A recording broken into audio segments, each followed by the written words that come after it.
Okay, let's call the meeting to order. Okay. So this is kind of how it's going to go, just so everybody's kind of aware. We are going to have a public comment section right now. That's something that obviously we haven't done before. We've kind of escaped all that stuff. So we do have one person from the public here right now, and we are going to give her 3 minutes to go over the pros, cons, whatever she wants to say about this topic. And then if anybody else jumps in from the public, we will give them their time as well. And then we'll go to Roger from BMX. Roger will tell us why amplification is needed for the BMX races. And then we'll go into our meeting. We're not going to discuss it at that point. We will discuss it when we get to the fields topic. That's kind of how I think it's best to do this. After the public has their time and Roger has his time, we'll go into our meeting, and we'll ask them to step away. Everybody okay with that? Yes. Okay. And then, Roger's time, I imagine there might be questions for him that I can't answer. So I'm going to give him time to answer the questions because he knows what he wants to do much more deep than I do. And I feel like you guys might have some questions that will help you make an informed decision. So we'll do that. If you guys have no questions, concerns at this point, I'm going to let Lisa Taylor, who's the first one in our room here, speak. Is everybody good with that? Okay. Yes. So Lisa, if you want to unmute yourself, you are on.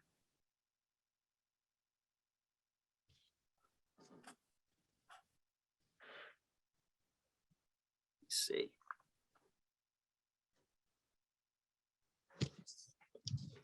Good afternoon, everybody.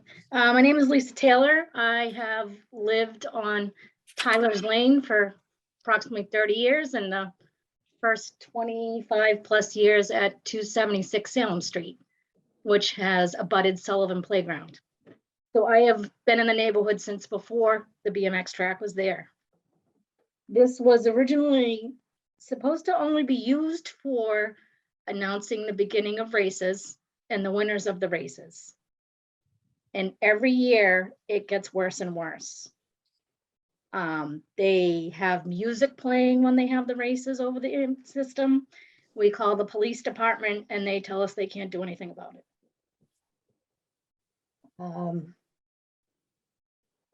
And they're also doing play-by-plays of the race throughout the day while they're having the races go on. So I am against having the PA system allowed for all the races. Okay, Lisa, is there anything else that you want to add to help us make an informed decision? Because It's just we want to do what's good by everybody. Right, it's disruptive in my home. Okay, awesome. Thank you so much for taking the time and expressing your concerns. These are things that we need to hear to make the right decision for everybody. Will the letter from Linda Boucher be read? Yeah, we're going to go over that. Absolutely. Okay. Yes, I have all the information back. I've sent that all to the rec commission already anyways, but we will go over that because there's words that people need to be, that people's words need to be said, need to be heard. So we'll make sure everybody gets all of that. I promise you that. And then Lisa, just so you know, we'll take a vote tonight, depending on what happens. If it's approved by the commission to go ahead, we still need to go to the Board of Health to get their blessing on any decibel levels, and whatever happens, it's not gonna be a done deal tonight. But when it is a done deal, I will let you abutters know. You'll hear from me. Okay. I also had a question about when they have their state race. Yep. They have people parking all over the ball field, like yes, tailgating on the ball field? They get permission from the DPW to do that. Okay, I didn't know that was allowed. Yep. Okay. Yep. Okay. Thank you. Thank you, Lisa. Appreciate it. All right. So we also have another resident who just jumped on, who I was anticipating anyways. Dan Ferran is here. Dan, if you want to take your 3 minutes to give us the rundown, by all means, I just ask you to unmute yourself, okay? Not really. I'm fine, just watching. Okay. So I'm gonna go back and mute Dan. I have no idea. There's Lisa. And seeing as our other participant who was supposed to jump in so far isn't here, I'm gonna jump over to Roger and allow him to give us his take on things, because this is where it's stemming from. So Roger, the floor is yours. You're gonna have to unmute yourself though. There you go. Hey, can you hear me now? Yep. All right. So yeah, I'll try and keep it short and sweet, but thanks for the time. I'm thinking that more than the entertainment purposes of like actually announcing the races, we're using the PA, or not even a PA. We have a small jukebox set up for a normal Sunday, and we're doing it for more announcing, like as far as safety and coordination stuff goes. As far as doing the music, I don't have any music playing on our races. We only race on Sunday, so I don't know what's going on during the week of maybe people playing music. But as far as the races go, we need to coordinate when like registration is getting finished, and then when to get everybody up for racing and all that. So it's just more or less having the communication to say throughout the park that we're getting like racing going, and when we have riders getting up on the gate and all that. And then God forbid somebody goes down, we need to kind of announce everybody and let them know that there's a rider down, and to hold the gate and don't have anybody more out on the track, and to maybe get attention to them if they need it, if we have a medic or anything. We've only had to call an ambulance out there once in my 4 or 5 years running the place, but you never know. I mean, anything can happen, and you really just want to be able to have a clear communication with everybody when you're doing that. We had a small jukebox set up like all season, and we didn't have any complaints. We had complaints when we had a big official PA system come out for one of our flat pedal open races. We have kids coming from like all different states, and I have a rider who won the overall, was world number 7 in 2017 at like world championships. He got 7th place, and we're attracting people from different states, and we're the only people doing a flat pedal open style racing. A lot of riders run the clipless style pedal like you'd see on a mountain bike and a road bike. So we restrict that to a regular pedal, and it's kind of a unique series. I think we're the only people in New England doing that. So we've been getting people out from different places, and it's really nice if we have somebody coming from 2+ hours, or that's a really good rider like that, to at least be able to announce them on the gate and kind of give them their like opportunity to be recognized for coming out and spending their time at our track instead of going somewhere else on a Sunday, because there's plenty of places to ride. And to be honest, having an announcer is pretty standard at every other track in the country. So we don't have a concession. We don't have a lot of stuff that a lot of the other tracks do. So we're just trying to do our best to keep up and give everybody the best product we really can. And just having an announcer, I mean, really helps, makes the kids excited when they get to hear the name over the speaker and see who's winning the races and whatnot. And to be honest, I'm not super comfortable on the speaker myself. And typically I'm jumping between trying to ride myself and being the announcer on a typical Sunday. We're more looking for, which we've had no complaints on, our regular small jukebox setup. On the official PA system, we use that for the state race because we have like 150 plus riders, and it's almost, I couldn't do the race without it. Other than that, we were looking for once a month to potentially have an announcer for our flat pedal open races, just when we're attracting these people from Connecticut, Rhode Island, and other states that come out, just so we can kind of give them like their recognition in time for being out there with us. And that's really it. It would be once a month. So I'm looking at 7 races over the year that I'm potentially looking to use a real announcer for probably a 2-hour time frame, because we don't use the announcer during practice and registration, only to kind of announce we have like say 15 minutes of registration left. Please sign up before we get motos posted. Once the motos are posted, we let people know that, and then etc. when we're getting started. And like I said, for safety reasons as well. So when we have the bigger races and we have a lot of people there, it's just nice to have a better PA system, so we're not trying to chase people down and it's not all uncoordinated. And like I said, we only race for about 2 hours. So on any given day, it's only a 2-hour time, and it would be a Sunday afternoon. So I'm not I mean, in a perfect world, I would love to have an announcer and a real PA every weekend, but I know that's not realistic. So we keep it to the minimum, keep it quiet on a weekly basis when we only have our, say, 30 local riders or so. But when we have the more extra riders there, and I can't even guarantee that I could get an announcer for these days. I know the state race will have an announcer for sure, but these flat pedal open races, it's kind of hard to get a real legitimate announcer that'll come out and bring their equipment and set up and is worthy of bringing them out and having them do it. So these are tentative days, weather pending as well. So it would be 7 days between May and October. And that's all I'm really asking for as far as that. Otherwise, it would just be our small little jukebox that we've been using the whole time that doesn't seem to bother anybody. But that's about all I got. I'm just trying to, like I said, give the people the best show and entertainment and coordination and everything we can, and try and keep everything on the rails here. So, I mean, the announcer really helps. It'd be nice to have a couple other things. We're trying to fundraise for, say, like a snack shack and stuff like that, but just trying to give the people what I know we can and take it step by step. So it'd be a big help if we could have it just for, like I said, 2 hours on a Sunday is really all I'm asking for. So I appreciate it. All right, thanks, Roger. I'm gonna put you on mute, but stand by, okay? Tony, I see you have your hand up. Is that intentional or is that an accident? That's intentional. Okay, Tony, go ahead. I've gotten used to these Zoom hands and what time, Roger, what time are you looking at? When you say a 2-hour time frame, give me an idea. What? And Roger, you're muted again, so you're gonna have to unmute you. Thank you. No. So yeah, so we coordinate with Billerica because they have a track that runs on Sunday as well. And we kind of flip-flop times last year. So they weren't running really early in the season. And we were running a 9:30 to 10:30 registration, starting racing at 11. So at that point, we were doing announcing 11 to maybe 1 o'clock. And then Billerica took their time slot back for 9:30 to 10:30 when they started racing. And we bumped back to a 2 to 3 o'clock registration. And then we were running from roughly 3:30 to 5 o'clock.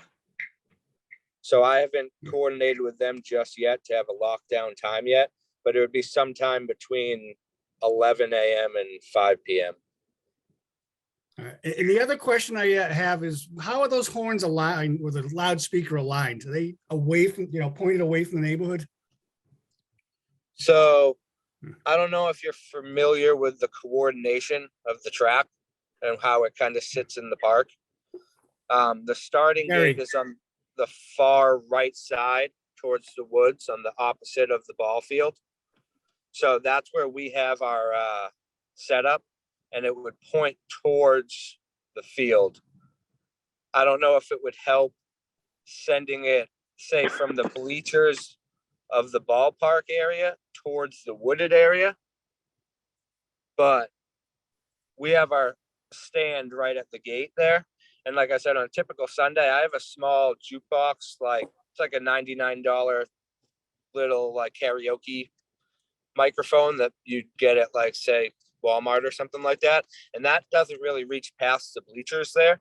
I think what they're talking about is when we had our race on Halloween, I had brought out our state race announcer, and he has a big Fender like fold out announce like PA system, and he gets really enthusiastic. I mean, not to get off topic, but on the announcers, like they have announcers that get inducted into the BMX Hall of Fame, and like he actually got hurt racing and he doesn't race so much anymore, but he's really big in the announcing. He's actually with the girl who used to run the track, and they come out and they have their kid riding at the track now, and he does a lot of the announcing for a lot of the tracks in the area. So I mean, he really enthusiastic about running. I mean, about announcing, kind of as I am running the track. I mean, I've had to sacrifice a lot of my own racing just to be running the track. So when I'm there, I'd like to really put my whole effort into it. And I know like it's really limited on what we can do compared to some of these other tracks that are like really funded or have huge turnouts and all that. But we're just trying to kind of keep up and give everybody, like I said, the best thing that we can. A lot of people have a high standard. They go to travel to all these bigger races and they expect that what they see at a big race that they can have at the local races. And it's not always like that. But like I said, every track, I don't know a track that doesn't have an announcer. And that's not, I mean, me just saying that. So, I mean, even on the small jukebox style setup that we have, it would be kind of under par for what everyone else is looking at.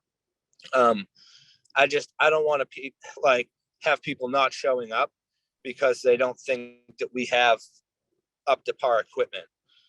And like I said, I'm not trying to get the big PA system out there every weekend, because I could totally understand, like, if that's not what you're into, then you probably don't want to hear that for 2 hours. But I mean, the small setup with just like what we're doing, like on a simple announcing the riders and trying to keep coordinated basis, I think is not too much. Like I said, I don't think it's even really expanding beyond the Sullivan Park when we have the small speaker setup.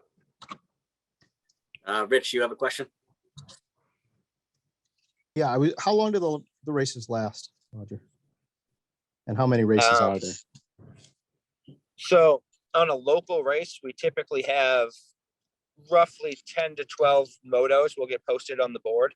And the way the racing works, we run 3 rounds. So essentially there's 30 laps after practice, 36 laps if you had 12 motos, and each lap is only about 45 seconds.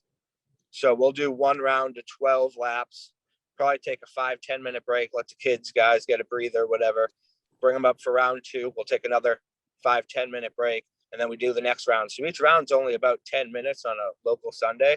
So it's about 3 10-minute spurts of racing with breaks in between. It usually drags out about an hour and a half after practice. Practice is going during registration, which will be for an hour, but we don't announce practice. It's just kids riding the track and we're dropping gates. So you'll hear the beep, beep, beep of the lights as the gate goes down, but we're not actually announcing anything until we actually start racing. And like I said, that would be only about 30 minutes of actual racing. And there might be a little bit of announcing in between to do coordination with, hey, we have a raffle set up. If you want to get over to the finish line and enter the raffle, go ahead. Like things like that. But it's not a lot. It's not 2 hours straight of announcing. On the state race, they try and kind of, like I said, when I have the real announcer out there, he tries to be like more of a showman. But me, I'm like, to be honest, like this is my first Zoom call. I'm pretty shy on the speaker and stuff. I'm not trying to go over and above and beyond. I'm just trying to kind of give the kids the recognition when they're out on the track. And if they're winning the race and they're going to transfer out of the moto, because if you have 3 riders, they race all 3 rounds. If you have more than 3 riders in the class, they actually transfer out each round. So say you have 4 riders, you'll take 1 out of the first round, the winner, and then 2 out of the second round, and 1 rider won't qualify.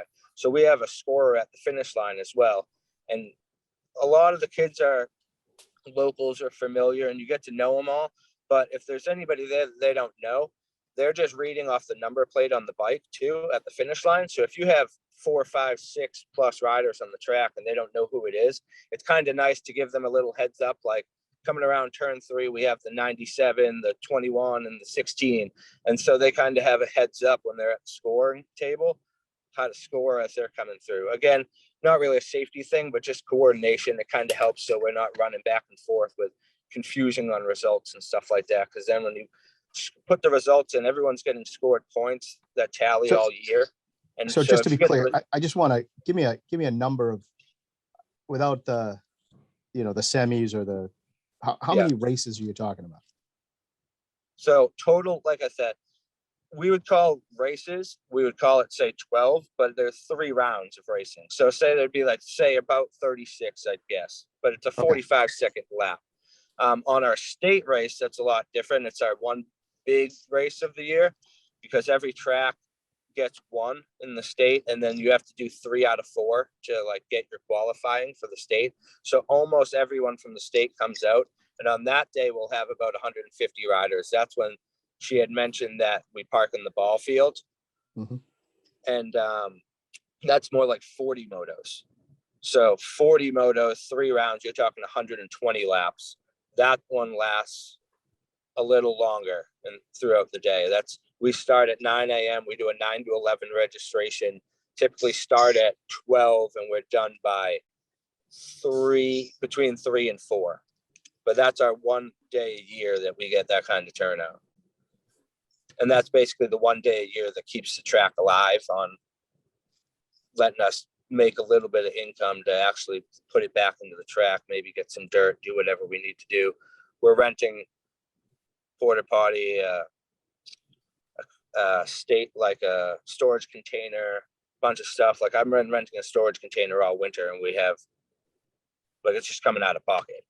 And like I said, we're trying to just give people the best racing and track we can so that we can hopefully grow it, get some more people. And I mean, maybe at some point get the things we don't have, like a registration booth or whatever. thank you. Let me hold you up there because I know that we have a few more questions here.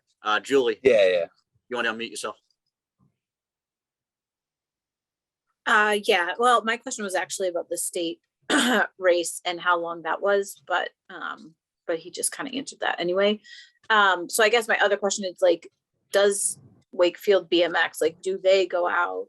Like, Roger, do you guys do any, like, do you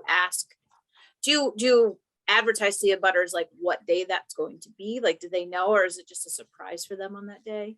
Actually, I can answer that one for you, Julie. Okay. So in the past, I have done the state race. Admittedly, the last couple of years, I did not. That's Okay. on me. I do like to put word out to the neighbors because, as I've said to a bunch of the abutters that I've had conversations with, I grew up in the neighborhood of a park. And my parents to this day still live at that house. And my parents are furious every year when there's a road race over there and they have no idea that the road race is happening and their road is shut down. I come from that mindset of it's on me to let the abutters know. Admittedly, I have not done that, but whatever we do tonight, they're going to know. And going forward, they're going to know.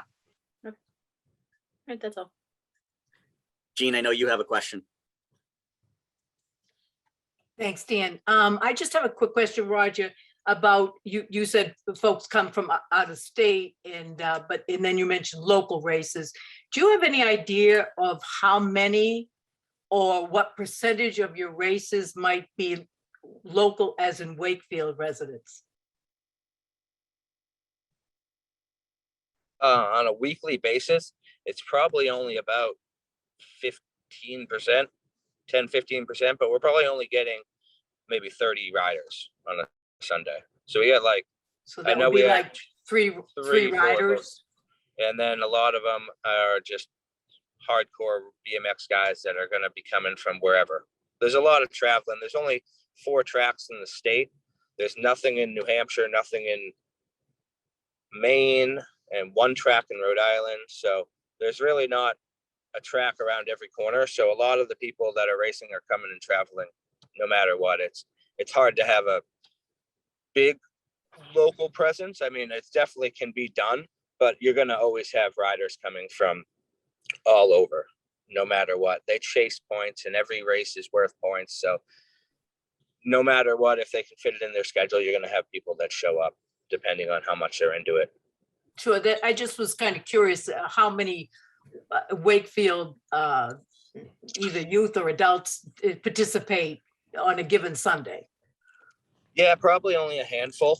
I mean, we haven't gotten anything into the schools or anything, like pushing like advertising in the town per se. It's more all word of mouth. So I have a couple kids from the town, but I don't know. I mean, you kind of rely on the kids to tell their friends and bring some people out and kind of grow it that way a little bit. And I mean, if we can get it into like the schools or put out some flyers, I mean, you get a free 1-day trial membership. So you don't have to buy into it per se. You'll just pay the $10 registration fee for the day.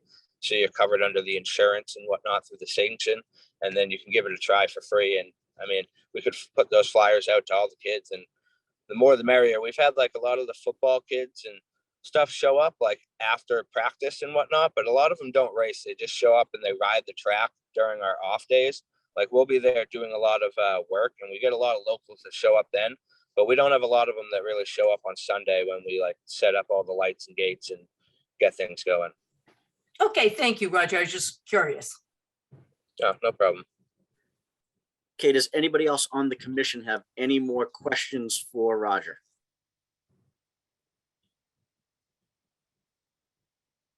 Okay, I don't see any.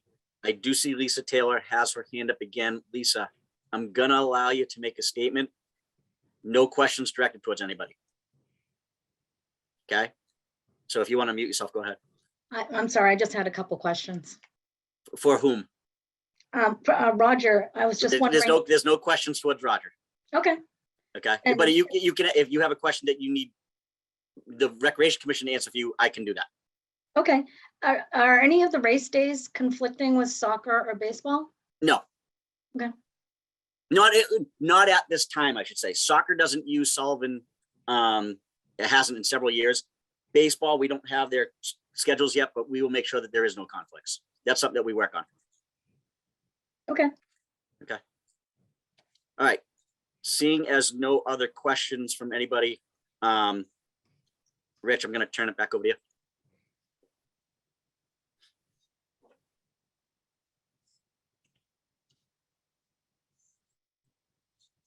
You're muted.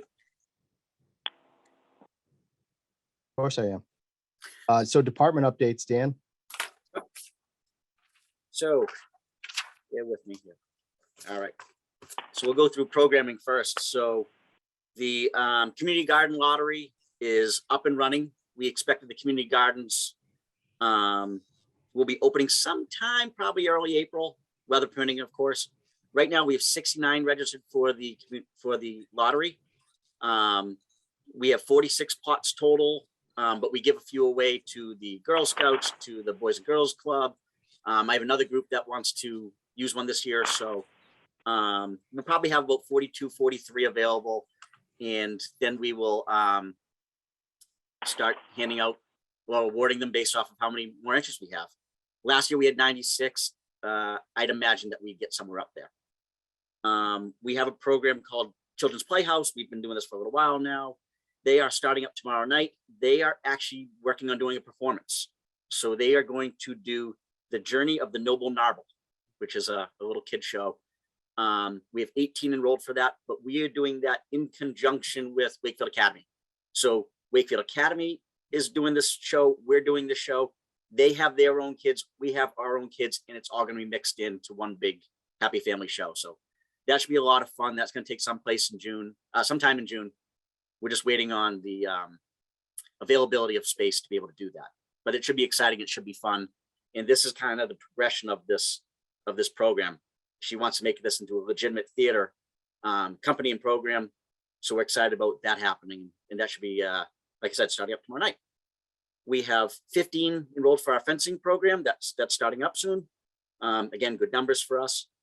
Our pickleball lessons are off the charts. We have 35 people registered, plus a pretty large wait list. Classes are totally full. We have the winners basketball, which is our adaptive basketball program. We have 25 participants for that, which is a wonderful thing. Give these people a program that they can do and look forward to. So we're excited about that one. And then our pickleball drop-in numbers, because that's the other thing that we have heavy right now. I've never seen anything like it. I mean, when we were pre-pandemic, I thought we were busy. We're busier now. And I think people are enjoying themselves. So it's nice to get people back out. They're active and engaged, and those are the important things. So those are the current programs we have for summer. We're still working on our summer programming because things just aren't coming together as fast as I had hoped. But I can tell you for our summer, and I never say the word camp, but our day program numbers are better than they were last summer. Last summer, we capped every week at 50. Several of the weeks right now, I'm over 50. And that's today. That's March 2nd. So our numbers are only going to get bigger. Every week is into the 30s and 40s. And like I said, some are 50 plus. So great numbers so far. And we have 12 kids who are signed up for all 6 weeks of summer that we're offering. So again, that's going to pick up. We are doing some changes to the blacktop basketball this year. That's been a staple program for the recreation department for years. We've always done it on Tuesday and Thursday mornings. Because of staffing issues, I was going to be losing my main person who runs the program because he's now working for the Boys and Girls Club during the day. We're moving it to a late afternoon, evening time. So we're not going to do it where we have to put the lights on. We're going to take away that from the public, because that was a thing last year that I didn't want to take time away from the public. They're going to do like a 4 to 7 kind of time frame. And we think it's going to work out well because allow the kids who want to do a basketball camp or a baseball camp or whatever it might be, time to go do that and then come have a recreational game later. So we're excited about that change, and we think that should work out very well. Some of the programs that we're offering this summer, we are going to have a variety of basketball programs. We have our Kim Penny one-on-one program, which has been a staple for us. We are doing a combined high school girls and boys clinic with the high school coaches. So Jason Pavey and Colin Halpin are going to run a camp together or clinic together. We are going to have John Walsh and Paul Moran, who have been with me for a couple of years. They're going to be running a couple of clinics. So basketball, we're heavy. The high school volleyball coach, Kayla Wyland, is going to do a couple clinics with us. In fact, she's doing a spring one in a few weeks, and numbers, registration just started today. Numbers spiked quick. That's an exciting program. We're going to have baseball with Coach Canty. We're going to have softball with Coach Tolios. We are going to have boys lacrosse with Coach Johnson. We are going to have girls lacrosse. Unfortunately, I wasn't able to connect with Julie's friend. We just didn't work that way, but I have another vendor who's coming in, should be very qualified to run a good program for us. We're going to have field hockey with the Tufts coach. We have tennis with Sandy Palmer again. We're having a running program. I tried doing something with Coach Pappas and Coach Reynoso. We were unable to pull something together, but I have a great qualified running instructor to come do something with them, with the kids. We're doing Sandlot Baseball for grades K to 2.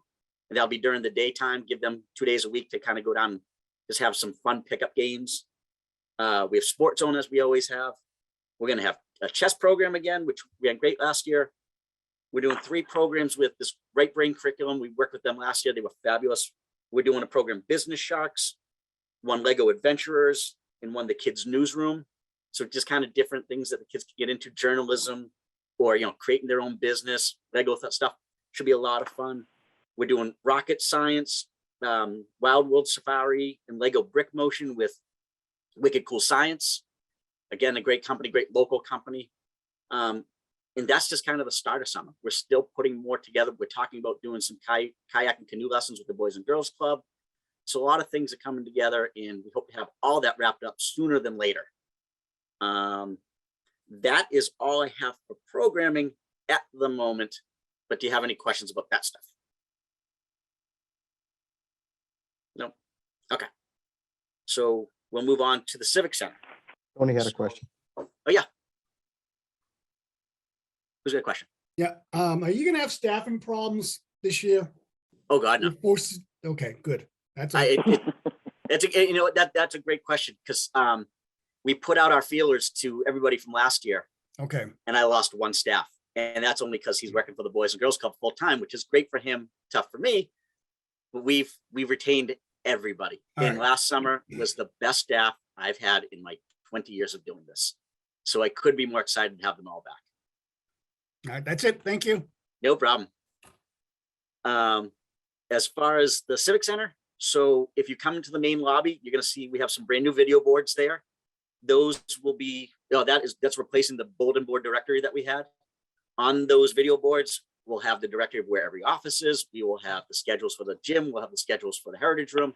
We will have advertisements for programming. We'll have advertisements for, the Scholarship Foundation for things that they need, Boys and Girls Club for things they need, the food pantry things that they need. Those are going to be really worthwhile, and we're excited about having those there. I don't have all that software yet, but that's going to be coming soon. Our bathroom on the 3rd floor is under construction and under renovation, which is a good thing, kind of bring that back up to date. I don't know if I even mentioned it last meeting or not.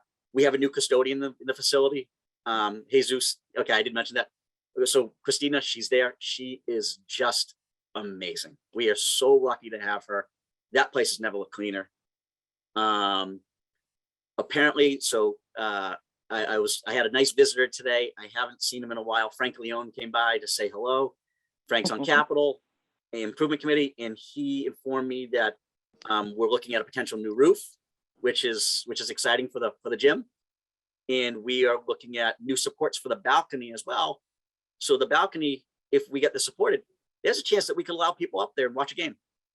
So these are kind of exciting things. Those aren't done deals yet, but I thought that those are exciting enough to let you guys know. So that's where we are with that. Any questions on Civic Center stuff?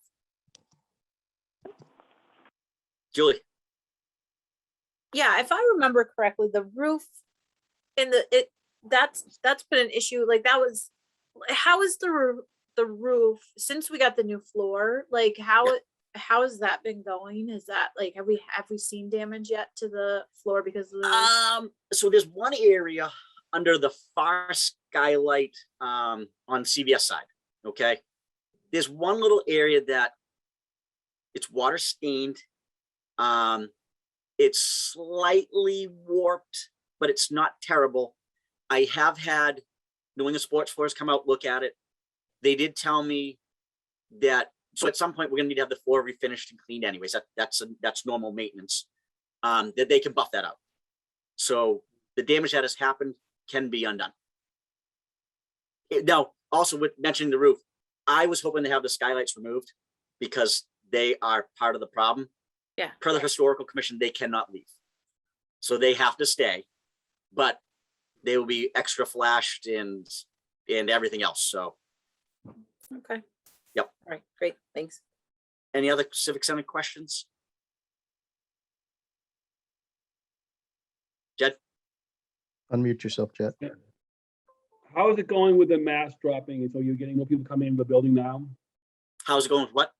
With the no masks, are we getting more people walking in to see you? And It's fine. I mean, we have, I have signs on the doors that say, please respect individual decisions, individual choices. And I haven't had blowback one way or the other. Okay. There's some people who are concerned, I guess, but I would say that 98% of the people are not wearing masks. And what about the, are we getting rentals at night now for basketball again? Are we filling that up? Yep, we have for a long time. There's literally at this point, not much of an unused hour.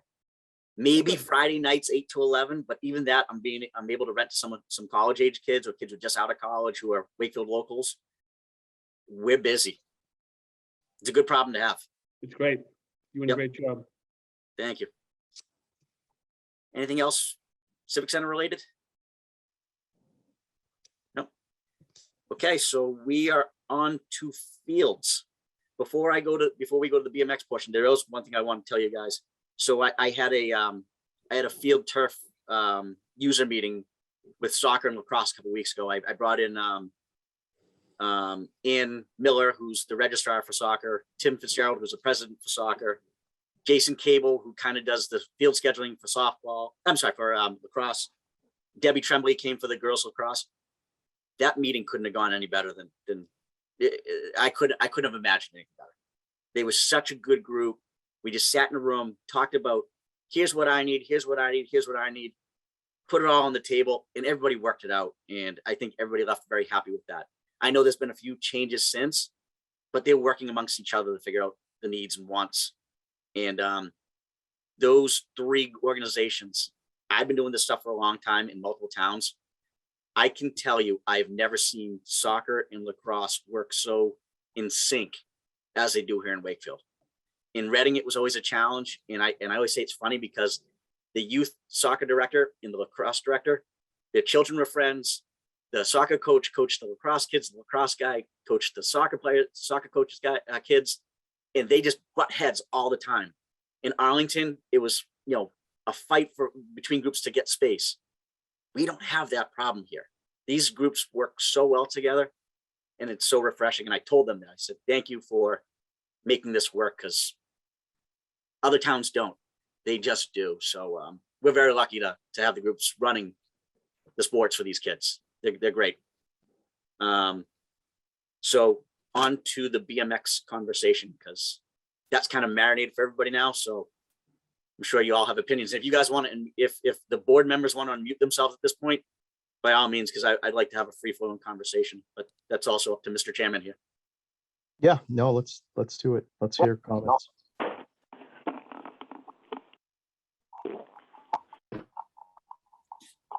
So Dan, I had a- go ahead, Jean.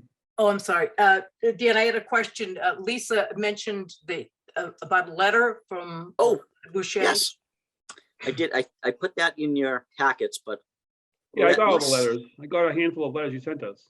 let me see if I can do this. Hold on one moment. Again, this is my first foray into this stuff. So, here we go. So I'm sharing my screen with you guys. Can everybody see it? Yeah, Okay. So first one's from Roger, and these are the dates for the series of races that he wanted to do. Obviously, some of this may be subject to change, such weather and such.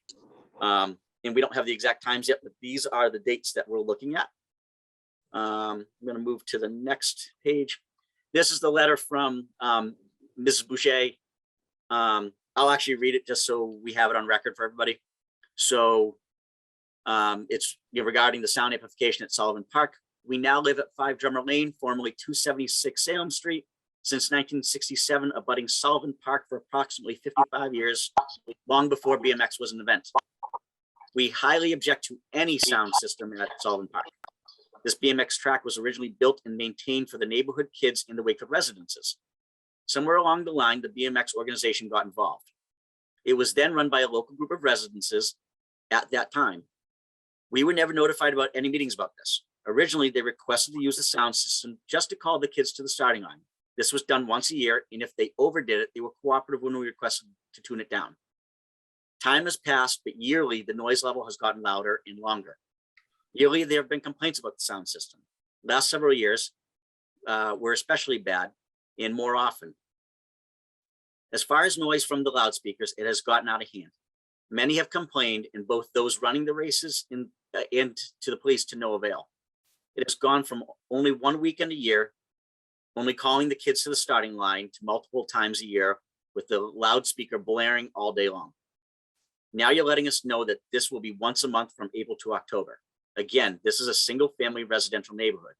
Please keep to the original agreement, just using it to call groups to the starting line once a year, or no speaker system at all.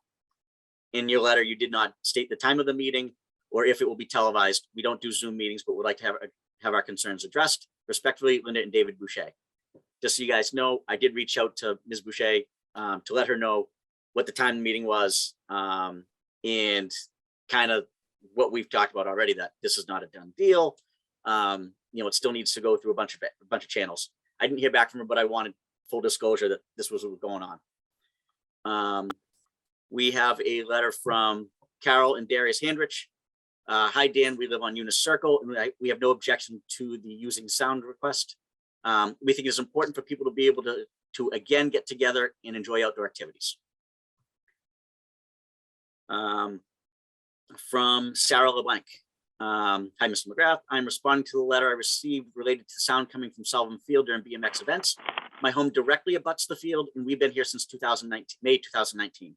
I've never had any issues or been bothered / inconvenienced by any sounds coming from any event held at the field track, especially considering it's seasonal on a weekend and during daytime hours. Honestly, the occasional sounds we do hear are welcomed. Who doesn't like the sound of kids having fun?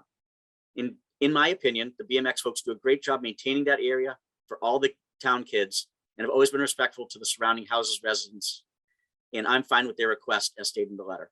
Unfortunately, I cannot attend a virtual meeting, but wanted to voice my support for them. If you have any questions, kindly reach out to me. Sarah LeBlanc.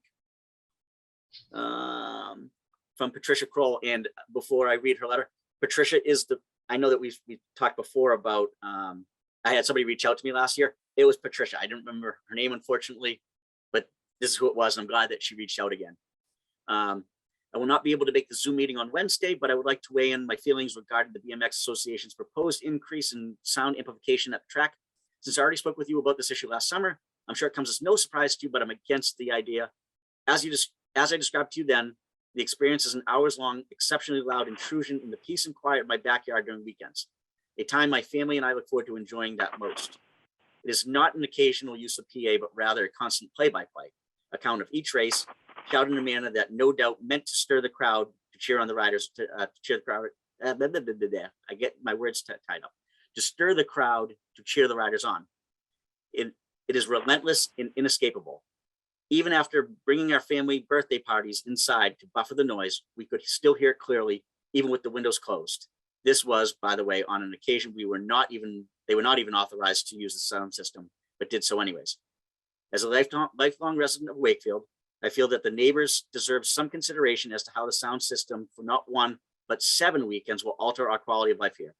I respectfully request that the Recreation Commission make a decision to keep the agreement with the BMX Association as it currently stands, and not allowed an increase in PA use in our quiet neighborhood. Regards, Pat Kroll. And then these are the submission forms for those who wanted to speak tonight. So that's kind of what we have. I will say I did get, another phone call in support of the use of amplification from an abutter. I asked that abutter to please put it in writing to me. Sadly, I didn't get that. So, because I wanted full disclosure. I wanted everybody to have their opinions and feelings heard. But since I don't have that information as to who it was, I don't know that we have anything here because I don't have an address or anything like that I can stick behind. So that's where we are with all of those things. Dan, one of those letters said we've lived here since 2019. If these races been run during the pandemic and the 2 seasons of the pandemic, nothing else was running? Roger, can you confirm or deny that for me? You'll have to unmute yourself on that. We didn't do any racing in 2019 because I talked to you about the in the district, or 2020 was it? Yeah. Because of all the restrictions of the Right. park and all that, we didn't Thank even you for really get reminding me. out there to do much maintenance all year, so we never really got it going. But then we did start up again this year. So Awesome. or Thank you last for that. year, let's say. In last year. Yeah. So the So person that wrote that in hasn't really heard it for, they've had one season, yeah. 1.5 Okay. seasons, we'll call it. Yeah.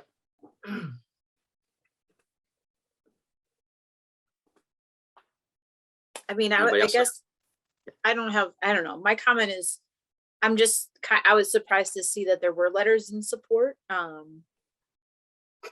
Yeah, just, and they raised some interesting points and, yes, so we just pointed out that the one of the letters in support was they've only lived there for 1.5 seasons or whatever. But yeah, that really made me pause to see that there were people that were, I don't know. I'm having a hard time also though, like,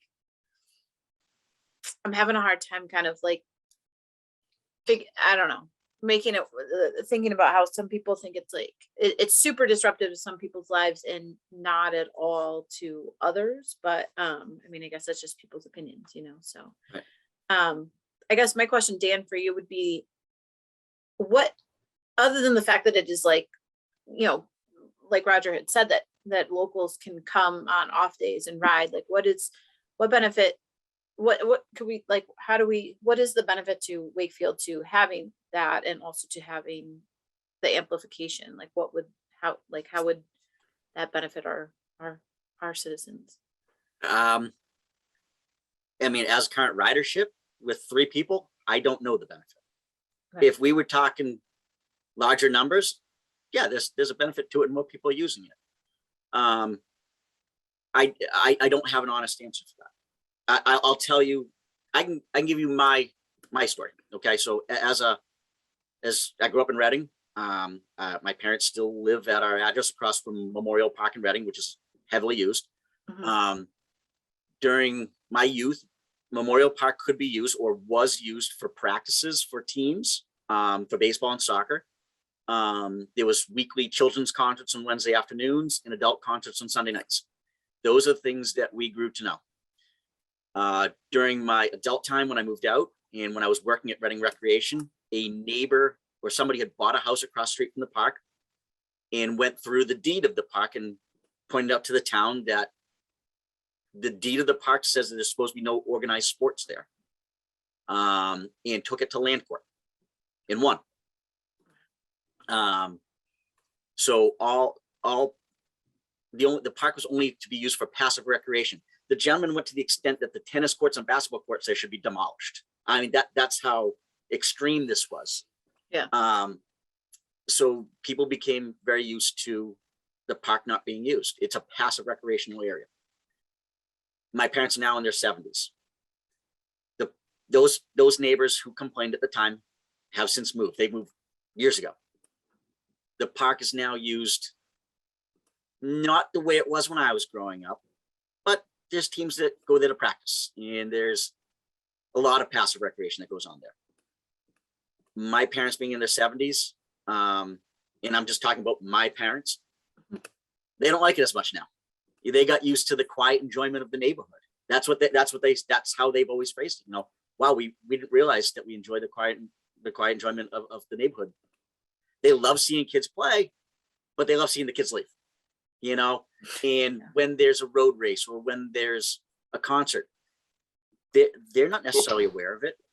There's times that they can't get out of their driveway. So I come from that perspective too. You know, I can understand in a butter sitting there saying, you know, we want to be able to enjoy our afternoons. But I understand Roger saying, hey, there's some safety issues here, and that's why we need the amplification. Right. It's a double-edged sword. Julie, throw my 2 cents in there. You know, Yeah.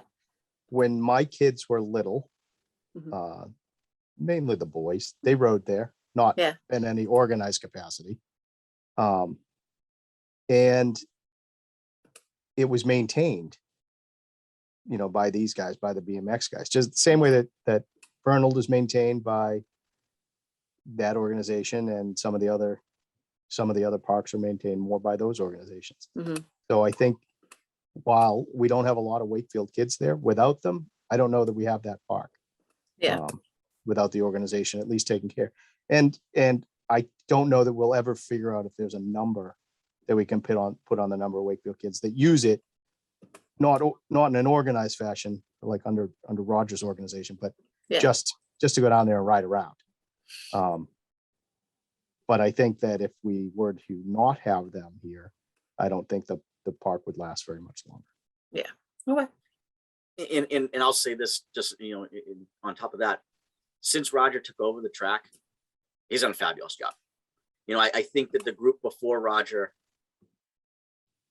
I don't want to say stopped caring, but 1 foot out the door. And Roger, when he took over, has been 2 feet in. And he does ask for, you know, hey, can we do this? Can we do this? Can we do this? And he gets the troops to do it. You know, Dennis might go drop off a pile of dirt. The BMX guys, well, the BMX riders are the ones who are spreading it. They're the ones who are doing 90% of the stuff, Mhm. if not more. So there's a lot to be said for that too. This is honestly the hardest conversation that I've been involved in since I've worked for Wakefield Recreation. Yeah.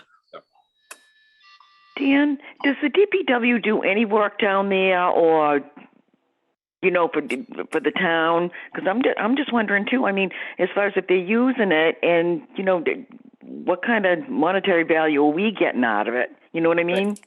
Yep. So Dennis will go down there, and especially before the state race, Dennis will go down there and trim back a lot of the bushes, weeds, whatever. He'll get some dirt down there. Most of the work is done by Roger and his crew. If Roger calls me and says, hey, can we do this, or this? You know, Dennis will sometimes sit there and say, yeah, we'll go ahead and we'll do that. Don't worry. Other times it's, hey, we'll just drop off some dirt and we know that they're going to take care of it. As far as monetary value, since Roger took over the track, and I want to say it was 2018-ish, we gave some leniency for a grace period of not paying, because they needed to build up their coffers. He was starting with nothing. The group before had basically every dollar that they had raised was gone. So Roger took it over. We have not, there was barely a season. No, there was a season 2019. So that was a season that he would have had the grace period. 2020, there was nothing. 2021, we didn't know what to expect. We didn't collect anything. 2022, we'll have to have conversations. But as he's stated before, a lot of stuff that he does is out of his own pocket or out of the racers' pockets. Yeah. So, you know, we're kind of, again, we're caught in between all of it. And if we were to charge, just so you guys know, it'd be $20 per day. $20 Per day. per day for the $140 total. Yeah. No. $140. Oh yeah, $140 for just those 7 races. Roger does them every Sunday, so there would be more than that. I mean, he starts sometime in April and goes every Sunday until October. So it'd be more than that, but it'd be $20 for that day, for each Sunday. So Ted? let me just, because I want to understand this better. So he's got races going every Sunday, but it's just these 7 that he wants to have the amplification. That's how I understand it. Is that, can I ask Roger if that's Yeah. correct? Yeah, so all this year we used that, like I said, the small jukebox style speaker for like the minimalistic stuff, and we didn't get any complaints about that. It was when we brought in the big PA system that we use on our state race, which we have the approval for. We used it for our like grand finale last race of the year on Halloween. Or actually it was before that. I wanted to reuse it for that, but we used it for one of the flat pedal races before that. And that's when we got the complaint. But that was like the same system we would use at our state race. But that's when the day, like I said, once a month, we're trying to drag these people out to grow our numbers here. And that's when I was saying I would like to have the bigger PA system. No even guarantees I can get it because I need to have the announcer. I'm not the announcer. I don't have the PA system. I would just be hoping for those 7 days that I could arrange somebody to be there.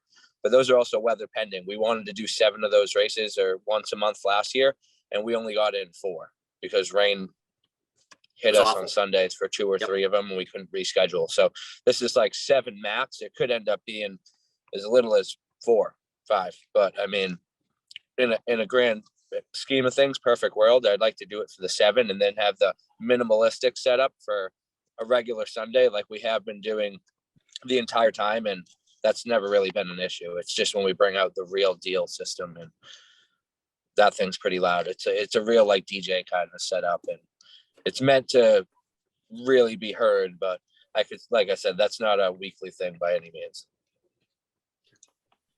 So I have a question. What is the difference between the BMX using that and amping amplification and having amplification down at Fernan Field for the Little League games? We don't vote on Little League games. We don't oversee Fernan. That's the difference. It's the same with the high school. We don't oversee the high school either. So, like when the band is practicing, we hear them all across town. But we I don't. had to be in my house. Yeah, Right. we don't we don't oversee that, so it's Right. not really put to us as a question. But functionally, it's no different. Okay. I was And kind of then- more concerned about them talking about the state race. If this guy's going to be a showman, and I have this scene in my head, what's going to go on down there. And the neighbors, I can see if it's really loud and stuff. I wouldn't like it either. That's kind of, it depends on your different feelings on it. But I can understand that, wrecking a Sunday afternoon or whatever, and, having all the cars and whatnot. And I mean, it does disrupt, but I mean, kind of got to wait and see. I just don't want this to be a big, huge production. I think it can be done tastefully, but, just so the kids can ride and whatnot. But I don't know how everybody else feels about it, but I think it's more the state race that kind of concerns me. Well, the state race is something that we've always allowed for. Because it is a bigger, grander scheme scene than a regular race. And I can see where they would need something with greater amplification than a little sound system. And from my experience, and that's all I can speak on, I've never had a call or concern about the state race. The abutters seem to know that the one day it's going to happen. We know that sometime in July that's going to go on. I take this to be the other days, and again, I see both sides of it. But well, my opinion, there's a big difference between one day that people know it's kind of like the 4th of July, you're going to hear fireworks, whether you want to or not. And then 7 times that you're going to be inconvenienced for birthday parties or whatever. One of the letters said they had to bring their party inside,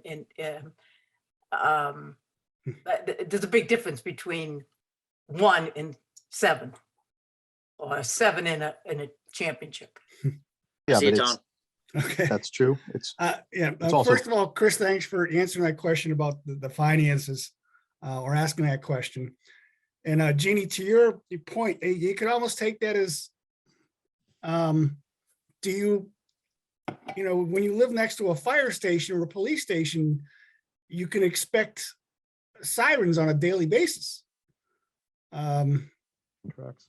I think what we really have to do is just go down Well, there. I'm not going to equate someone, a fire department racing to somebody's home to save lives Yeah. with, But I you know, think I'm we sorry. need to just get grounds in the field and just figure out, you know, how loud is this?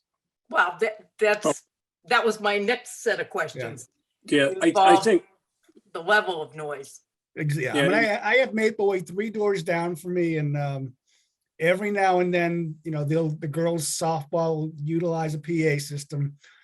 It is turned off by 8:30 at nighttime, or when it gets dark, because there's no lights down there. But it's never been a problem for me. Well, I was thinking about this earlier from an earlier comment, but if there's noise, I think Julie said it, if there's noise, it bothers some people, but not all the people. And along with her, I was kind of surprised how many people didn't seem to mind it. On the other hand, if there's no noise, nobody's bothered by it. And I'm not saying I don't want any noise. I'm just saying if there's no noise, nobody's bothered by it. If there is noise, some people are bothered by it. I think there's a big difference between the fields, the track, whatever being used, and them being used with an announcer and an amplified sound system. And I think, I think Roger has a very responsible outlook. And one of the things, if we were to, go with this or recommend it, I would think we'd have to have something in there that defines a strict time limit. It's going to be like X hours, and then be able to say like, all right, and have a schedule, and so that the abutters can know that there are these 7 dates, and from 1 to 3 in the afternoon, there's going to be announcers, but the rest of the time it's just they'll be there might be riding, racing, whatever like that, but the announcer, this is the hot period or whatever.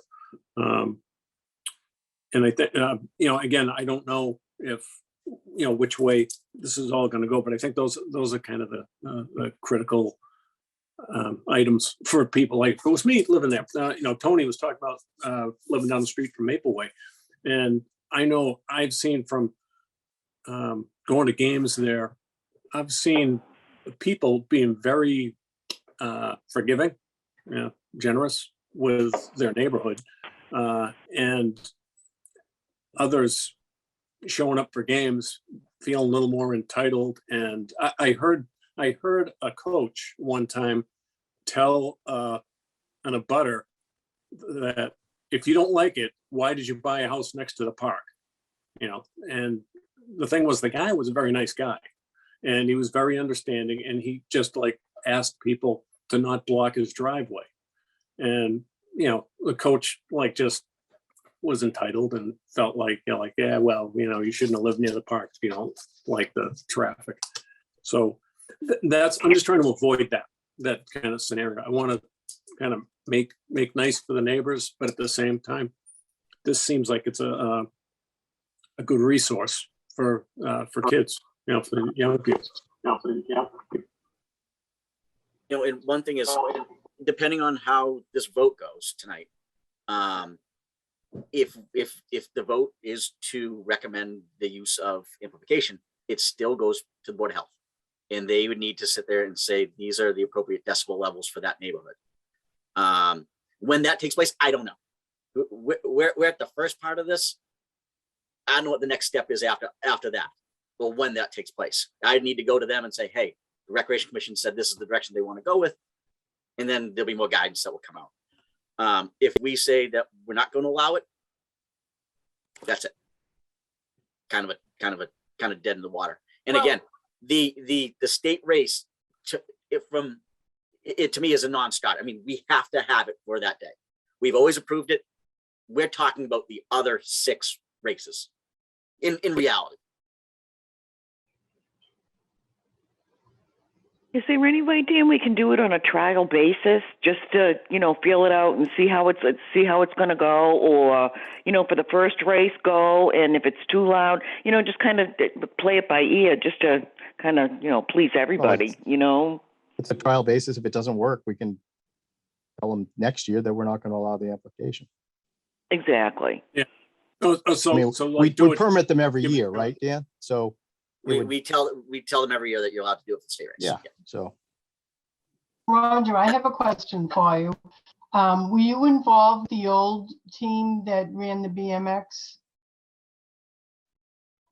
So can you state that one again, just because make sure I heard it clearly? Oh, okay. Roger, were you involved with the old team that ran the BMX years ago?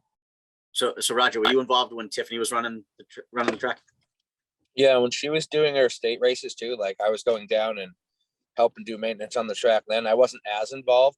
Like I'm not, I mean, when you're operating, I'm ordering trophies, I'm sending in results, I'm paying the insurance fee to the sanction and like the porta potty and the container and all this, what I never had to do before, but I did help with track maintenance before. But now it's like, not only am I doing the track maintenance, I'm just coordinating kind of the whole circus down there. So, I mean, I And did I don't wanna have speak for Roger, involvement, but- but not nearly as much as obviously I am now. I don't want to speak And for then Roger, but Tiffany's Roger, still you coming got down. the certification for that track, right? Through BMX USA, you have the certification for that track. Yeah, they do like a background query check, all that, and then they preview and all that, and I still have to go through that every year. And then, so if I don't pay the sanction, because there are my insurance, when we're running, if I don't have the sanction, there's no chance I can run racing, because if anybody gets hurt, it's not on me. The sanction has a full secondary insurance that covers everybody while they're racing during sanctioned events. So anything that happens during the week, Monday to Saturday, that's just kids at the park. But once I'm there and I'm in charge and we set up and plug anything in, then that's why we have like the membership and all that. Once we plug in for our 3 hours, you have to be a member so that you're covered. Like I said, and that's another reason for, I mean, one of my main things for the weekly minimum announcing type thing is, I mean, it happened. I've been racing for 15 years and I've been lucky enough to not really get hurt. But at Cape State qualifier this year, I broke my collarbone. And I mean, they stopped all racing, called me an ambulance. I've only had to call an ambulance once in the whole time I've been there. But I mean, you never know. I mean, you always hope that nothing bad happens, but if you need to get a message out to somebody quick, you don't want to be like scrambling. Like I said, I mean, we try and get it done as quick as we can to cooperate with the neighbors as well. So like I said, the races are only about 45 seconds. If someone goes down in turn 3, you only have 10, 15 seconds to tell the stager up on the hill to not hit the button to drop the next gate before you send another group of riders down and you got somebody laying on the track, maybe on the backside of a jump that you can't see. So, I mean, I'm not trying to beat a dead horse here, but like the safety is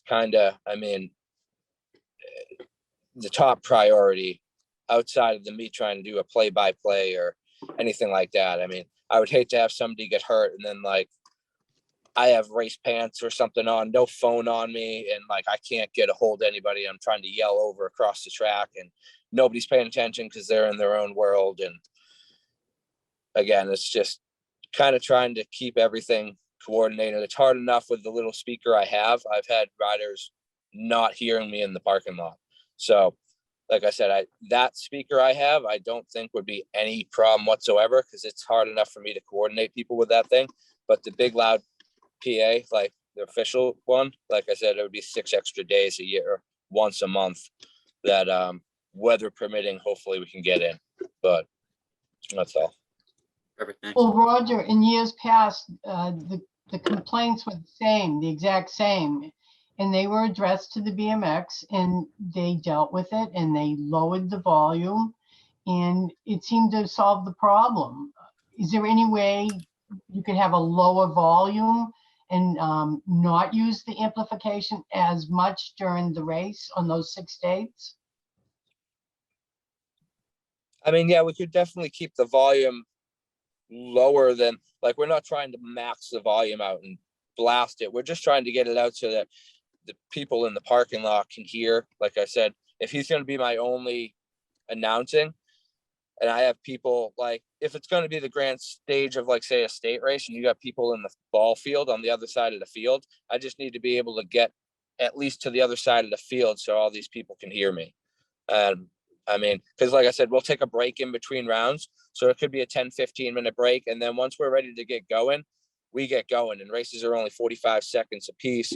If you're race number 5 and you're snoozing in the parking lot, you're going to miss your race. So it's just more or less to get everybody corralled together for the most part. And then when they're on the track, it's quick 40 seconds. And it's more or less to, like I said, again, keep communication between everybody else on the track and our scorer at the finish line, and just so everybody knows what's going on. I mean, we can definitely keep it to a minimum. I'm not, like I said, I'm not trying to have a concert out here. I'm just trying to keep everything in line.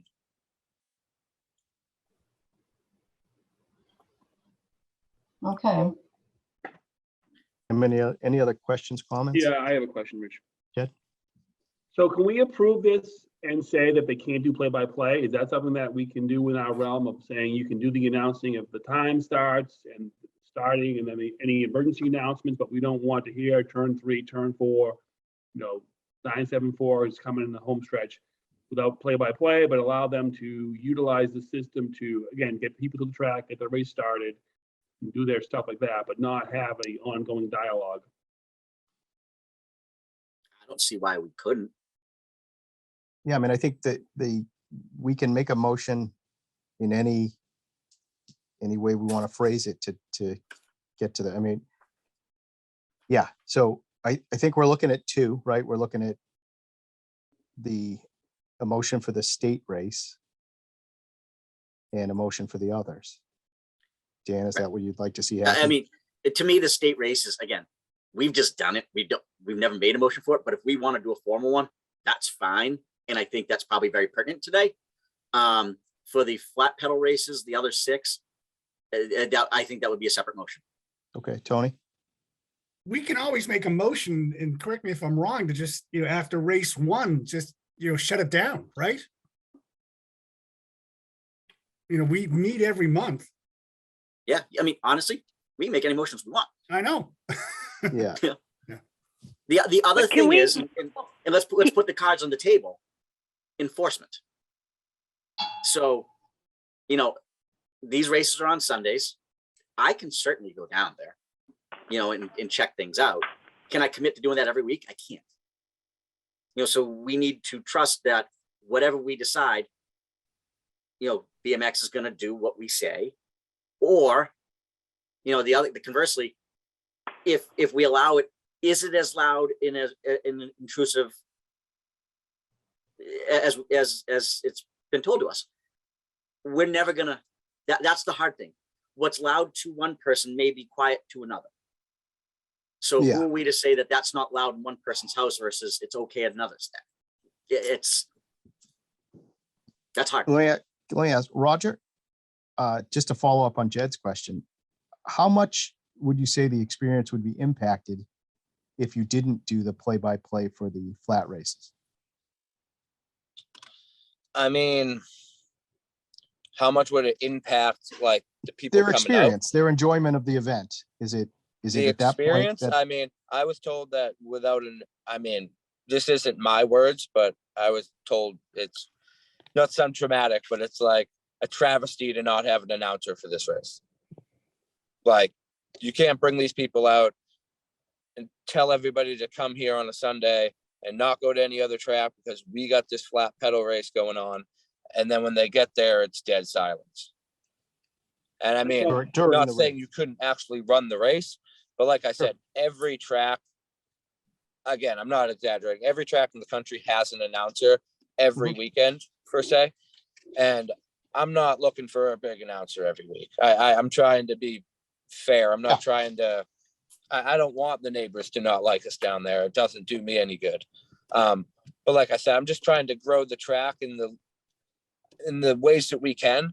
And this like type of race, like I said, is very kind of outside the box. We're the only one in New England that's like doing have to ride a flat pedal open race. So that's why the people come, because it's something unique that we're doing. So like I said, we don't have we don't have the greatest track in New England. We don't have some of the fancy lights and this and that. But like I said, I'm just trying to give the people the recognition. Like, if you're going to drive however far out it's going to be and you're going to spend your time here with us, at least I can do is recognize you when you're on the gate. And another thing for these flat pedal opens, I mean, typically we break everyone down to age and proficiency. So a 5-year-old novice will race with his class, a 9-year-old intermediate will probably have his own class, and then the experts have their own. So the open racing, it's anyone 14 and up signs up, and you're all in one race. So sometimes it's more than we can even fit on the track at once. So we have to do qualifying races to get to the final. And then it's a full gate of 8 of the fastest riders there that day. So it kind of does up the stakes of, like, you could have a crash. Because Roger, I have one quick question for you, because you've been to 5 million tracks, and you've been tons of tracks. How many in residential neighborhoods? How many? Not a ton. Are they mostly in commercial areas? Probably 20. A lot of them are in the middle of nowhere. Right. But like probably 25% of them in a residential area. Yep. Like and how many are in a setting that's similar to Sullivan? Like Bill Rick is in their memorial park that they have there, but it's more secluded. There's not as many.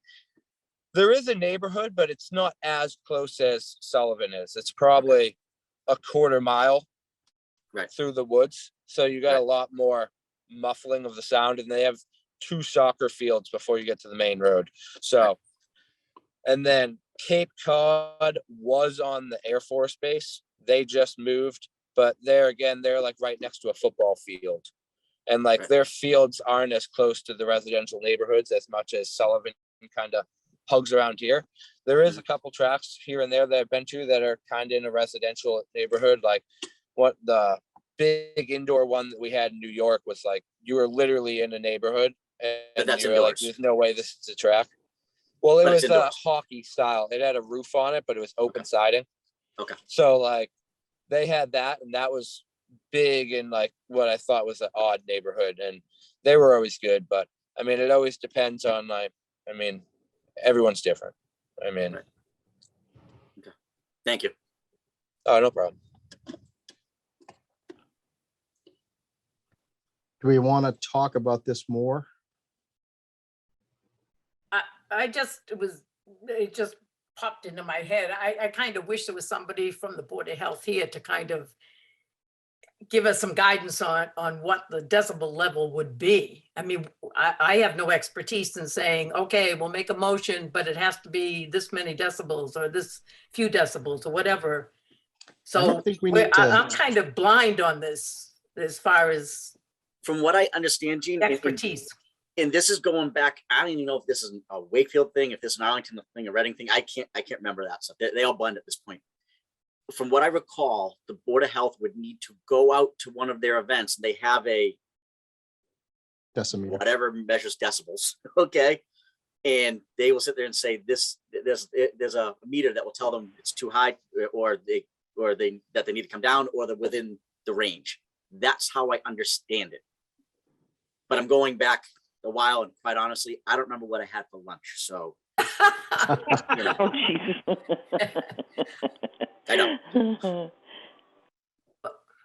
Well, then how would we make our motion to include the fact that well, maybe just by saying we don't want it being a play-by-play, just announce the starts, the winners, or the finish and the winners.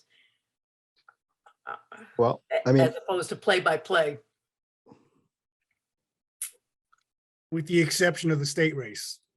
yeah, I mean, we could. Well, the state race has a lot more kids in it, and even I can expect that neighbors have to be inconvenienced once in a while for a 1-day event.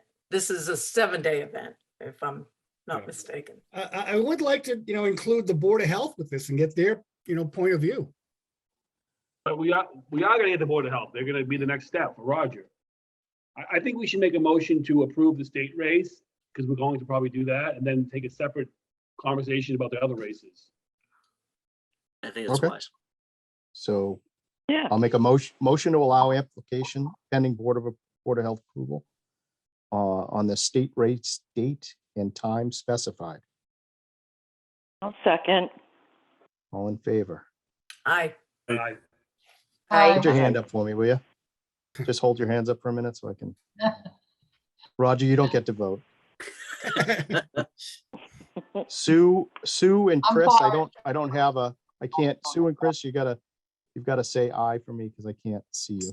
Oh, I did say aye, and I seconded it, so I figured that, Okay, is that good? okay, great. All right. Do we want to talk more about the other 6 races, or do you want to we can just make a motion? I'd make the same motion. If it were me, I'd make the same motion. Motion to allow application on pending. You know what, Board of can Health we talk approval, about it a little not to bit more? exceed- Sure, Chris, go for it. Yeah, no, I don't know. I mean, I'd like to see it, but I'd like to maybe let them have the first race. I'll go down. Anybody else wants to go down, we'll see what it's like. And, we might be able to tell right then and there whether it's something that we want to continue, or tell them, you need to turn it down, or this isn't what we're looking for. Because, like they had mentioned too, it's a residential area. It's not out in, the boonies or down, well, there's no open space left anymore in Wakefield, but I think, because I'd like to have them be on notice that if anything goes wrong, that it's going to be, just can't do it. I Like agree with that. Chris. I I don't- want that boots on the ground experience. Yeah, because I had gone to this was years ago, had gone to a state race, and it was great, but I don't live next to it. But, one day, hey, now I live next to the train.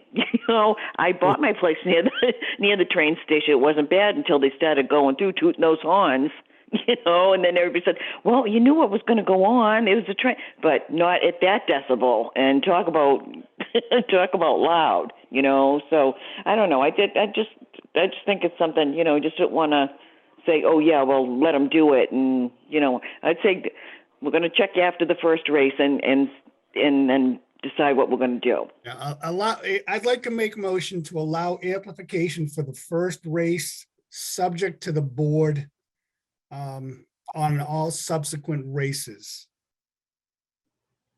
Well, can I would just say, and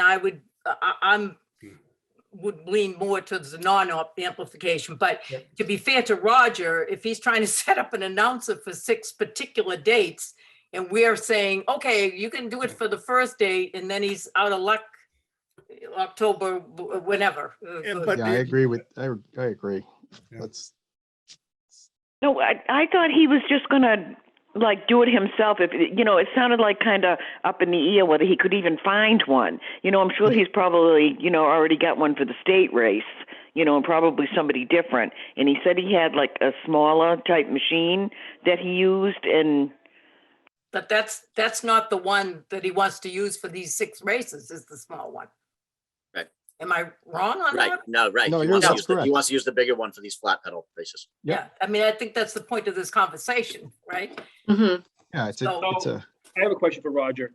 How many people are you anticipating coming to these flat pedal races those 6 days? What's the percentage of volume compared to the state race? Is it half, a quarter, 10%? Not, it doesn't compare to the state race. It's By more half, like, by a quarter? it's just like probably a 25-50% bump on our weekly race. So our weekly race has about 30 riders. So like we might get like 50, And the state race has what, 120? 150 plus registered. Yeah. Plus you have spectators. Yeah. Every kid has a parent there. So it's probably a lot more than 150 people there per se, but 150 racers. Okay. So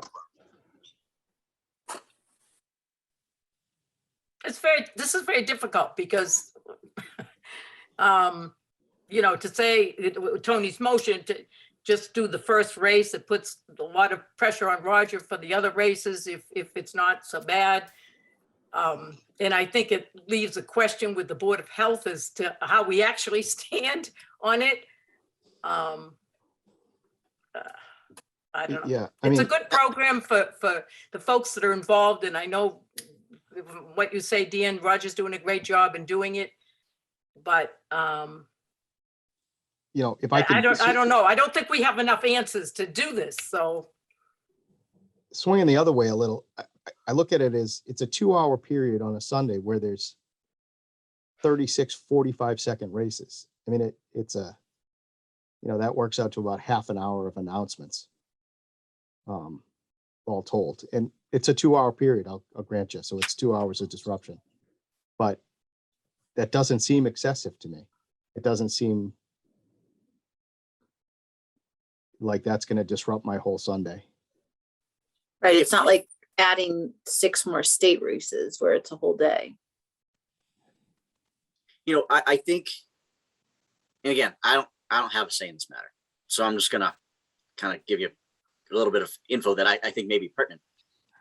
We can make a motion for whatever, and we can undo that. Yeah. We can rescind a permit. We can do that. We can also, I think it's a great idea if people are willing to go down with me and boots on the ground and check things out and see how it really is for our own good. That can be helpful. I'm if I had to vote on this, I would be very, very torn. Very, very what? Torn, because I can see both sides of it. I Yeah, don't well, know. that's I how honestly, feel. I don't know what I would do.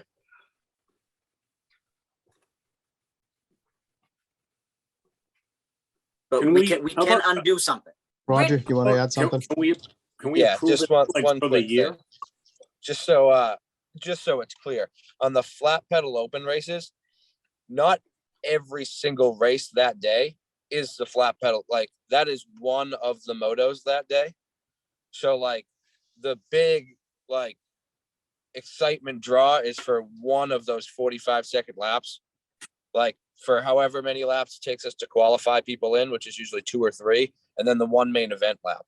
The rest is just your typical average local everyday races that we have every Sunday. So there's there's- really no need to go above and beyond for those races. It's So more there's for no the play-by-play is what you're telling us. There's no play-by-play except for a set number of races inside.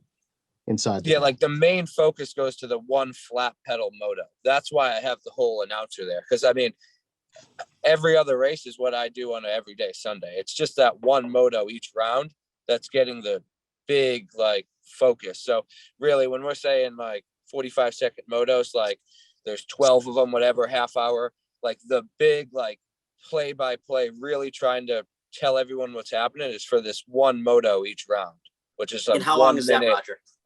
45 seconds from gate drop So to finish. so it's 45 seconds of play-by-play. That would be it. Like you'd have basic stuff throughout the day, but only one where he's going to be really getting in the mic and like amping the riders up and stuff. It's 45-second lap, maybe 4 times. You're talking like 3 minutes of like throughout that 2-hour span of like action. Like he's going to play-by-play at start to finish line for those 4 laps.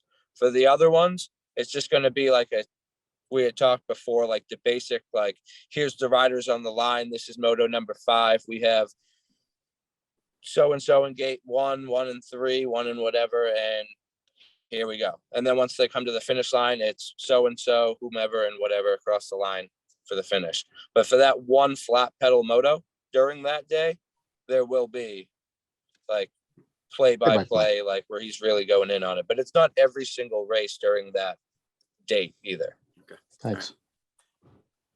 So in my view, it's even less disruptive than I was first thinking.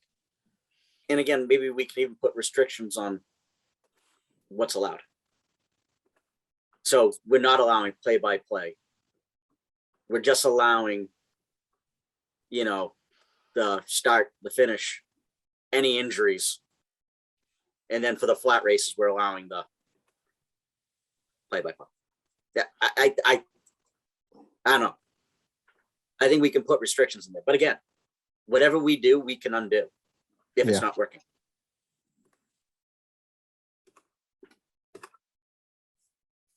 Any other questions or commentary? Rich, You're can you? more than can you- welcome. Oh, I'm sorry. Go ahead, Gene.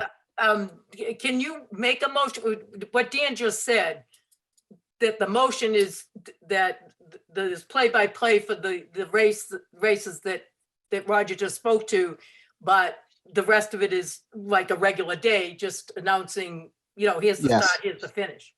Roger, would it be, I'm just struggling with the terminology a little. Would it be fair to call those races that you want to do play-by-play finals or semifinals and finals? Is there, so I can just put it in the motion. Is there a designation for those type of races that you'd want to do play-by-play for, as opposed to the others where you're just announcing the starters and the finishers? So basically it's that one, you could call it a class. So it's the flat pedal open is the class. Like I would sign up myself and I would be in 26 to 35 expert, and that would be my class. And they all Right, get but- posted on the board at the same time. But for Right, that but you're one, not doing play-by-play on all those races. You're just doing them on the, Flap no, I pedal mean, if we're class. As you trying said. to like, I don't want to have nothing at all. So I'm really No, trying I- to like work No, as best as I can with you. If I can get it for that one lap where like the big guys, the fast guys are on the track, where like it's all up for grabs, like I can keep it minimum on those other races. Like yeah, I throughout guess I'm that asking, day. would I call that a final? I think he You he just called call it it the a flat class. pedal open. That class. So when Class. that All right, class well, gets then up on the gate, they will get their announcement like play by play, but all the other classes would just be your typical like start and finish, keep it to a minimum. Okay, Okay. then the motion would be, I'll make a motion to allow amplification pending BOH approval, not to exceed the dates and times specified for the class races only, with regular announcing starts and finishes for the other races. But Rich, the dates may change if it's bad weather. I guess we got to get that stuff nailed down as best we can. And if the dates change, we can either update they'll cancel the race, right? So we'll have the dates and times specified now, so we can let the abutters know. It doesn't And sound like then he if makes up they- the races. Roger was saying last year they had only 4 because they got rained out a couple times. Are you Yeah, making up if they the rained out cancel, they races? cancel. If they're making up the dates, We we'll need to know. update them, and we'll update the abutters at that point. So I think that's That's good. the best we can do. I is make a to motion know- to second Rich's motion. Okay. All in favor? Aye. Aye. Aye. Opposed? Okay. I got that. I wrote it all down. Wow. I actually Rich, did. just- No, I really did. I was right One thing feverishly. The one thing I saw after I put my hand down was the dates are all listed, but there's no times. No, in Yeah, Roger I think specified, Roger's gonna have to get us the time. He's Oh, gonna have to alright, yeah. specify the times. he's got to work with Bill Recker to figure out what they're doing, so then racers can come here after or before, whatever that is. He'll work that out. I'll work that out with him. But it will be the afternoon, right? Not Sunday Well, mornings. Roger, do you have an idea of what you think it'll be?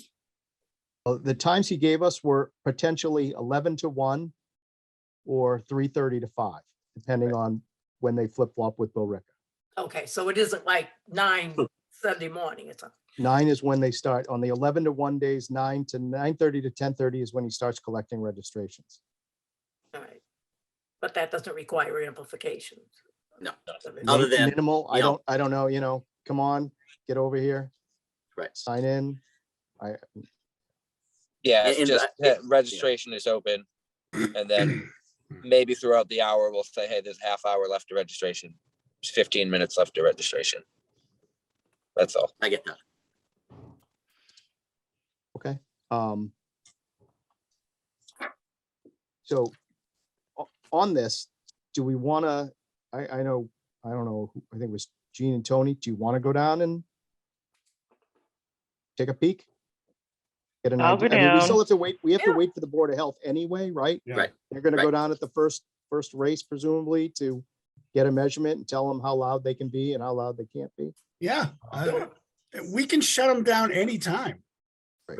So, okay, But that, I just feel bad that, Roger's sitting there, listen, we can shut you down anytime, or even Well- though I'm more leaning, against amplification in general, but I don't know. And I'm leaning pro amplification. So yeah, I mean, I I think know, but he's got permission and I think Yep. he's a reasonable guy. He seems to be working He with does us to seem to. try to minimize the noise on the other days. So let's give him the benefit of the doubt and go forward. And I sort of agree with Tony. If it gets out of hand in any way, then we can ask him to turn it down and et cetera, et cetera. And I'll say this, I've had many conversations with Roger over the years, and Roger's, he's a sharp guy. He knows that there's gonna be eyeballs and ears all over him. So I think he will do what's in the best interest of BMX to make sure that they keep the permissions that we've allowed today. He's done a good job, and I know that he respects the area because he cares about it probably more than anybody that I know. So he'll do all the right things. I have that faith. I wouldn't tell you, I wouldn't lie to you guys. I mean, I'm nervous because I know there's going to be blowback. But that's what we live with. We that's the decision we made. We're living with it. And, I think us being a presence down there is a good thing. So we can get a real sense of how things are. I've been to a race before. It was, in fact, Roger's first year. I went down there to go check it out because I wanted to see, and it's exciting. I need to do more, and it's hard for me to get away from my family on weekends because I don't see my kids who are teenagers now very much, except on weekends because they're never here. But I can take an hour to go over there and check something out because this Bring is 'em down. important. I want the neighbors to know this is important to us. It's important to me. The last one I saw, I had to park at the Hurd School, which isn't, not the Hurd School, the Montrose School, which isn't there anymore. It's all houses, so parking should be You interesting can park anyway. at my house, Chris. Oh, gee, thanks. We'll walk down together. We'll bring Rocky. All right, that sounds good. He loves it down there. Okay, so I'm sorry, let me go back to the agenda. I've accomplished everything I need to accomplish, Rich, if that helps. Okay, announcements. Anybody need announcements, new business that they want to talk about?